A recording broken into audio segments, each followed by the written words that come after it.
Continuing on this section, we're moving on to adding or subtracting decimals with the same or different number of place values. So I always emphasize that we have a calculator for everything. But one of the things that I notice is that whenever a student makes a mistake in a calculator, they're not aware of it because they're not observing their numbers. So we're going to go into some observation of these numbers and try them just so that you're aware of how you should be subtracting or adding some decimals. On this first example here, we're going to add or subtract, and we see that this has the amount of the same decimals. What are we talking about? We're talking about 1, 2, 3, 4, and here we have 1, 2, 3, 4. So taking a look at this table that we set up for you here, what are the things that we should do? We need to line up your decimals. They should be lined up. Then we line up our place values here. And so again, this is the example that has the same number of decimal places for the first number and the same number of decimal places for the second number. This section is, or this example is quite easy. I always say everything is easy, right? That's just as an encouragement. I do know that stuff can get difficult. And so then we add them. We add the 8 plus the 1. This is the 9. The 4 plus the 8 is the 12. And we carry a 1. 6 plus 3 is 9. Plus 1 is 10. So we write the last part of that number and we carry the 1. 5 plus 7 gives us 12. Plus 1 is 13. And carry your 1. Carry your 1 all the way across, even though it's on the other side of the decimal. 1 plus 1 is 2, plus 3 is 5, and 2 plus 1 is 3. So this is reminding you of a little bit of some old school math, right? Something that maybe you use your calculator a lot for. The second example that we see, let's take a look at this one, is when we don't have the same amount of places. So in this case, this one has 2, and this one has 1, 2, 3, 4. So what do? We add zeros as placeholders so that you're able to handle the numbers and not have an empty space. So we call these placeholders. So now we're able to take care of it. In this case, we're subtracting. Let's take a look at 0 minus 3.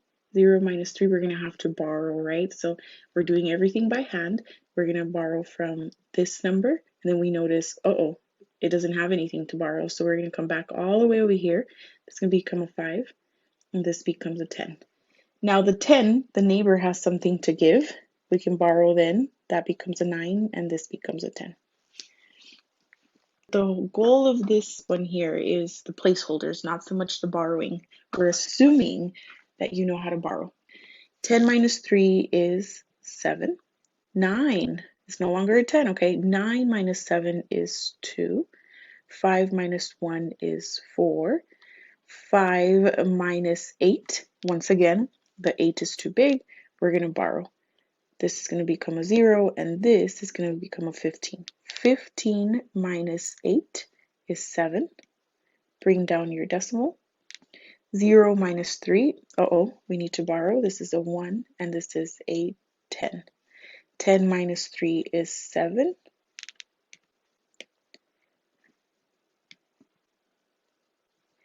One minus 1 is 0. Now, do I have to write the 0? No, we don't usually write zeros in front of numbers, not on the left side of the decimal. So that one's not necessary. And we are all done.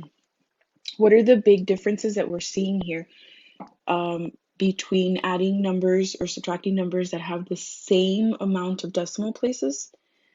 If they do not, then you add zeros as placeholders. Another important lesson that we're seeing here is to add or subtract decimals, you must align your decimal place value, your decimal dot.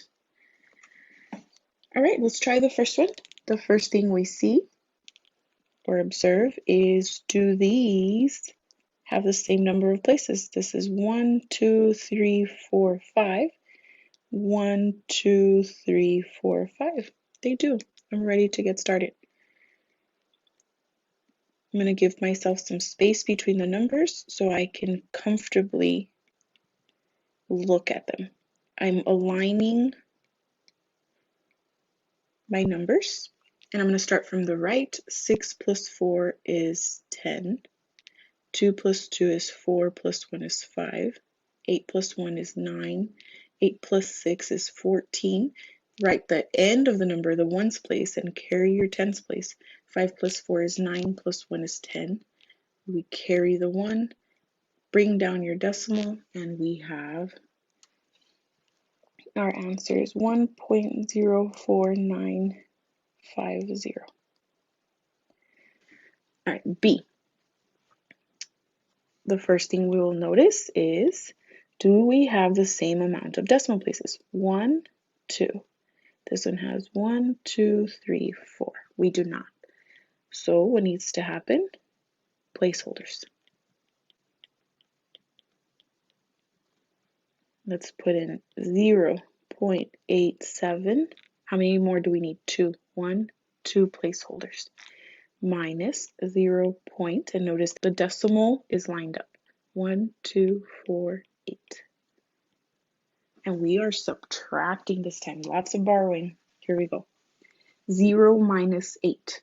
8 is too large, so I look to the neighbor. The neighbor is a 0, so I can't even borrow.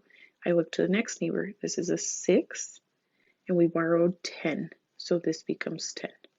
Now the neighbor that I needed has enough to borrow, so this becomes a 10, and this becomes a 9 because I borrowed from it. 10 minus 8 is 2. 9 minus 4 is 5. 6 minus 2 is 4. 8 minus 1 is 7. All of those worked out. Bring down your decimal. 0 minus 0 is 0. I usually say, hey, you don't need that 0. But in this case, so we don't have just a decimal just sitting there by itself, I put that 0 in front. So our answer is 0.7452. In Pearson, for your Math 1342, if you're being asked to round, then you have to even go one step further. Let's try C. Do we have the same amount of decimal places? This one doesn't even have any, right? I'm not even going to highlight this one because it doesn't have decimal places. This one has 2. What do we have to do? Placeholder. 1 point, you have to add the decimal this time. 0, 0. We've never had to do that, right? We were just adding placeholders. In this case, I had to add the decimal, then some placeholders. Minus 0.25. 0 minus 5, I have to borrow. The neighbor does not have anything to borrow, so the neighbor looks at its neighbor, and we are down to 0. This is 10. Now I can borrow. This is 9. This is 10. 10 minus 5 is 5. 9 minus 2 is 7. Bring down your decimal place, and 0 minus 0 is 0.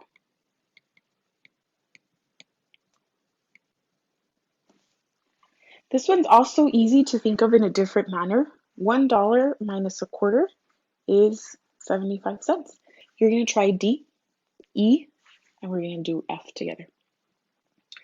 What's up with F? F is beautiful. You're going to see this a lot in Math 1342.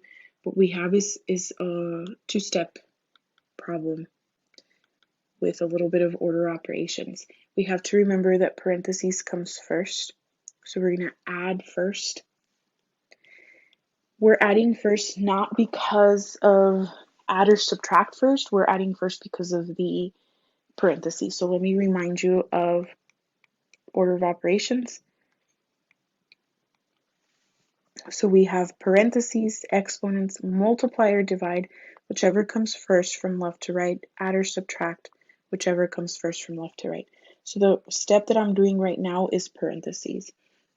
Let's take a look at the decimal places. This has 1, this has 2, so we need placeholders. This needs 1 placeholder, and we're set. This is going to be an addition. 8. 5 plus 6 is 11. Carry your 1. Decimal. 1 plus 0 is 1. I am ready to rewrite my equation. I encourage you to rewrite all the time because it keeps your eyes focused on the problem. If you have messy work written everywhere, then that's where you start getting in trouble. Now I have a subtraction problem and I'm ready to compare my decimal places. This has 2, the one has none. So 1 decimal 0 0, I need 2 placeholders, 1.18.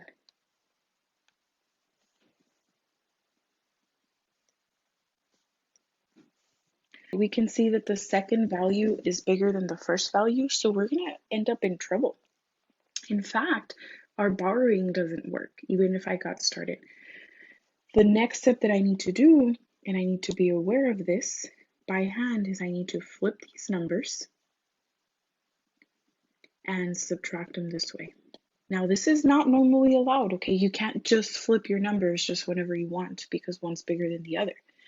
We have to do this because it's going to end up a negative and there's going to be a little step at the end. So let's go ahead and subtract 8 minus 0, 1 minus 0, and 1 minus 1. Oh, that's supposed to be 8 minus 0 is 8. 1 minus 0 is 1. What's the last final step? Since we flip these values, the overall value ends up negative. Our second value was bigger than the first value and we didn't have enough. This is like, your bank account. You had $1, but yet you spent $1.18 and you overdrafted your account. Our final answer.